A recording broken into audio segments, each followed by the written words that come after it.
Aladji Aliko Dangote, l'homme le plus riche d'Afrique, le grand industriel africain, l'homme qui fait bouger l'économie africaine dans le bon sens. Voilà, il y a quelques mois, il a mis en place la plus grande raffinerie de pétrole du continent africain, ce qui joue un rôle majeur dans la transformation des produits africains dans le continent, ce qui était jusqu'à ici un élément pratiquement impossible. L'Afrique importait quasiment tous ses produits. Et maintenant, lui, le grand industriel, qui est déjà très expérimenté sur les investissements à travers le continent, que ce soit au Sénégal, en Tanzanie, et surtout dans le domaine de la cimenterie. Là, il avait misé sur la transformation du pétrole, avec tous les dérivés que vous connaissez du pétrole, le goudron, le gasoil, le mazout, l'essence et tout. Après ça, quelques jours avant le début de la mise en marche de sa raffinerie, il y a eu plusieurs lobbying, surtout du monde impérialiste, qui ne voulait pas que cette raffinerie prenne le jour parce que ça allait diminuer drastiquement les besoins du Nigeria sur le marché international parce qu'il pourrait s'approvisionner à travers, il pourrait être approvisionné par cette industrie de Aliko Dangote. Il a fallu des tractations, des négociations, des rencontres avec le camp du gouvernement jusqu'à mettre en place cette industrie qui fait la fierté aujourd'hui du Nigeria, mais aussi de toute l'Afrique, parce que c'est une référence.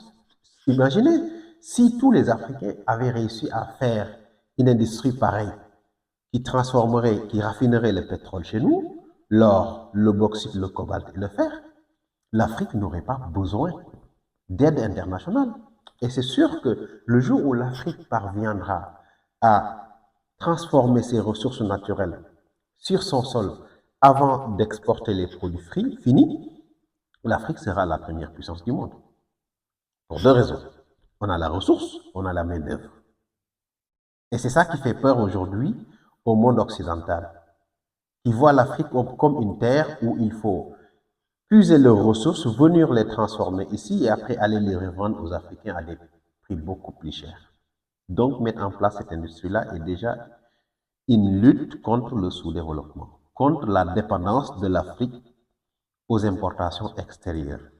Du coup, ce qui s'est passé, c'est que cette raffinerie-là, qui est la plus grande d'Afrique, a vendu une cargaison très importante à l'industrie saoudienne, c'est-à-dire à l'Arabie saoudite, une cargaison de pétrole à vocation pour l'aviation, je dirais.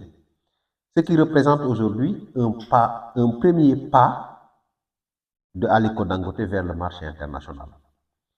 Donc, étant au courant de l'importance de Aliko Dangote dans la chaîne internationale, vous savez, dans la politique aussi, il faut savoir, il faut bien flairer les bonnes actions, les bons coups et les mettre.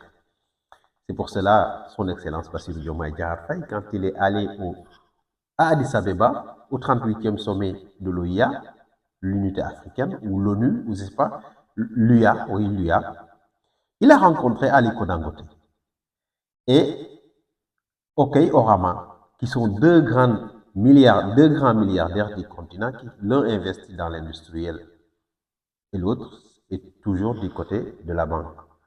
Mais pourquoi ces deux personnes-là? Parce qu'aujourd'hui, le plan du Sénégal, qui est le plan de développement stratégique 2024-2029, a besoin des investisseurs. Et le gouvernement du Sénégal compte s'appuyer principalement sur les Sénégalais d'abord, puis les Africains. Donc, la priorité, c'est d'abord les investisseurs sénégalais, après les investisseurs africains. Je pense qu'aujourd'hui, vous ne pouvez pas parler d'investissement d'envergure au Sénégal, en Afrique, en voulant oublier Aliko Dangote. Déjà, il a une usine qui est très performante au Sénégal, dont on peut juger les conditions de travail, ça c'est des jugements. Donc, mais on sait que réellement, Dangote s'est imposé comme une chaîne dans la cimenterie aujourd'hui qui est incontournable. Maintenant, les discussions avec Bassirou Diomaye Diakhar Faye ont porté sur les opportunités de financement et d'investissement dans le secteur stratégique comme l'énergie, les engrais, la production d'engrais et l'industrie. Pourquoi ces trois éléments-là? Vous savez, par exemple, vous prenez l'exemple de l'engrais. L'engrais, la chaîne de valeur de l'engrais, on ne peut pas le mesurer ici. Un pays comme le Maroc s'est appuyé exactement sur l'engrais pour bâtir le développement qu'il a. Parce le Maroc a tout fait pour maîtriser toute la chaîne de valeur de l'engrais. Et vous savez, Ousmane Sonko, même à travers, lors de la campagne électorale, a bien exprimé la volonté du Sénégal de suivre les pas du Maroc pour bâtir un développement en s'appuyant sur l'industrie du phosphate. Après ça, il a parlé de l'énergie. L'énergie, c'est quoi? L'énergie, c'est l'économie, pour être bref. Parce que si vous avez une bonne économie, avec des coupures de courant, vous finirez par perdre votre performance économique. Donc, il faut d'abord mettre en place de l'énergie disponible à des prix abordables pour les investisseurs, pour les ménages, parce que aussi, vous ne pouvez pas aujourd'hui avoir une industrie performante si vos factures d'énergie explosent, au moment où les autres, vos concurrents, ont de l'énergie à des prix très abordables. C'est pourquoi aujourd'hui, l'objectif réel du gouvernement du Sénégal, c'est de faire de telle sorte que l'énergie soit à des prix accessibles et en grande abondance à travers tout le pays. L'objectif ici est également de renforcer la capacité productive du Sénégal et d'accompagner, je le disais récemment, la stratégie de développement 2024-2029.